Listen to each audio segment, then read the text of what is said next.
There are only two female candidates in running for the White House. The latest poll showing Hillary Clinton holding her place as the clear frontrunner on the Democratic side. And even though Carly Fiorina is still trying to grab a top spot among the GOP, she came out strong in the first debate last week. Want to bring in partner at the Truman National Security Project, Laicie Heeley, National Review Washington, D.C. editor, Eliana Johnson, and our own Joe Ling Kent for our Millennial panel. Who would be your pick to between these two female candidates? That's what we want to ask you guys. So let me kick it off with you, Laicie. Who's your pick in terms of females?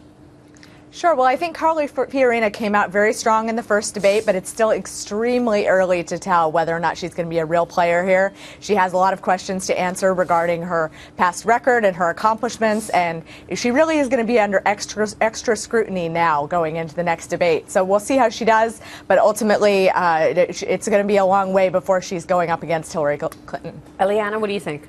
Well, could you have a more stark contrast between the two? Carly Fiorina has gotten attention by going out there, shaking every hand, answering every question, making herself completely accessible to the media. Hillary Clinton has done the opposite. She has walled herself off from the press, refused to take questions, and she still can't give a speech. And I think that's the reason you're seeing Hillary Clinton get a tremendous amount of negative attention from the press. Carly Fiorina, a lot of people still don't know her, but she's getting attention because she can communicate with people and people are responding to her in a positive way. I think that's a really good analysis, Eliana. You're right, because the fact is that first debate was basically an opportunity for voters to say, okay, I think I like this person. I don't know much about her, but now I am going to learn more and walk away from the debate wanting more. Sure. And she's communicating herself very well, Joe. Yeah, but they're fundamentally different candidates. Secretary Clinton has held all kinds of senior level office. She already is really famous. So in a lot of ways, even though a lot of people would like to see more of her in the press, she doesn't necessarily have to do it to get her name out there, whereas Carly Fiorina has to do it. There's no other way for her to gain in the polls and to make the big debate. So their incentives are completely different. Not to say, though, that millennials love Hillary, because there has been some significant pushback, right? This sense of, are you real? How authentic are you? Those are pretty serious questions that millennials will vote on. Yeah, what do you guys think? Well, number one question is, why are you talking on a millennial panel? No, number one question is, where are the male millennials? That's what my real question is. Number one question. Are millennials going to be voting, though? Is that a big block? I mean, I don't know the answer. That's not a loaded question. Okay. Are they voting a lot? Are you going to be voting? Absolutely. People born 1980 to 2000, these are people aged 35 or so, 18 to 35, right. Going to be an enormous chunk of voters. And I think people talk about Hillary Clinton's age.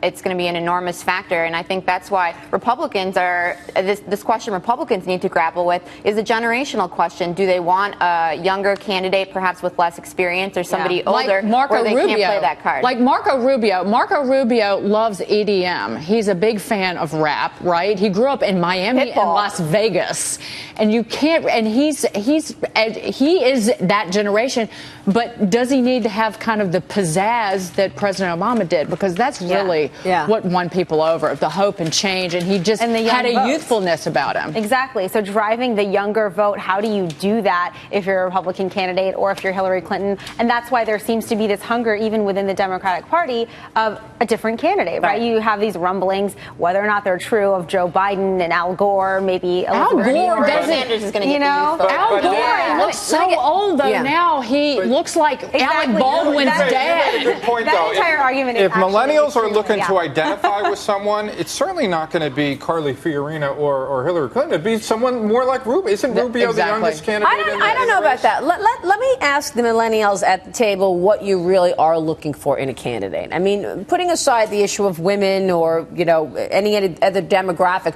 what's most important to you, Laicie, in terms of getting out to vote? What are the skill sets most here, important? I mean, I don't think that it's important that the candidate be a woman or the candidate be anything, particularly new, but they should have a new idea. They should be a leader. They should be able to stand up there and talk about their accomplishments, and they should be able to give the reasons why they should lead this country. Ultimately, Fiorina at this point, she really hasn't. Her list of accomplishments at this point is not stacking up to those that she's competing against at this point. Eliana, what do you think? What's most important to you in terms of skill sets or traits of the candidates today? Well, Carly Fiorina has a couple of them, and here's why Republicans are responding to her.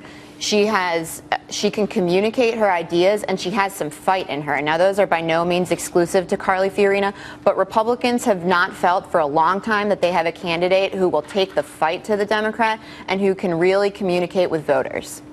I think that's right. But the overwhelming issue across the board for millennials and for overall voters is the economy, right? And so a candidate who can properly articulate a vision that the middle class can identify with and really tap into, then that will be the candidate that will probably drive more people to the polls. Who has done that so far? It's hard to say. There have not been very specific economic policies coming out of either side from what I've seen so far, but I expect, like we talked about earlier, it to get more substantive. Yeah, for going sure. forward. I want to get your thoughts on this recent study. Wedding and birth forecasting firm Demographic Intelligence says more millennial moms will be married before giving birth than in the recent past. What do you think of that? For the bad rap millennials have gotten, I think it's heartening to see that millennials reversing a bad trend that we've seen, which is out of wedlock births. And I think that study noted that something like 63% or 67% of millennials will be married before they give birth, up from 49% in 2010. So 3 cheers for millennials on that score. I got to say, all my millennial friends are getting married.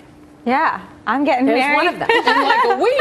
Come on, girl. Yeah, really soon. Joe Ling Kent about to be off the market. But is it the millennials changing their stripes or just the good parenting of the millennials that's caused them to change their stripes? Yeah, right? But, there are different habits, right? More millennials do live together, according to this study. They're expected to split household duties more 50-50, which is an encouraging thing, especially for women if you're in a I want them heterosexual to relationship. have lots and lots of kids because I want them to feed into Social Security and Medicare when I'm retired. Ever practical we need you a are. rising population. Why should you be paying for them? Let them pay for you. Right, exactly. Boom. Laicie, Eliana, and Joe, thank you. Our millennial panel. We appreciate it. Be sure to tune in for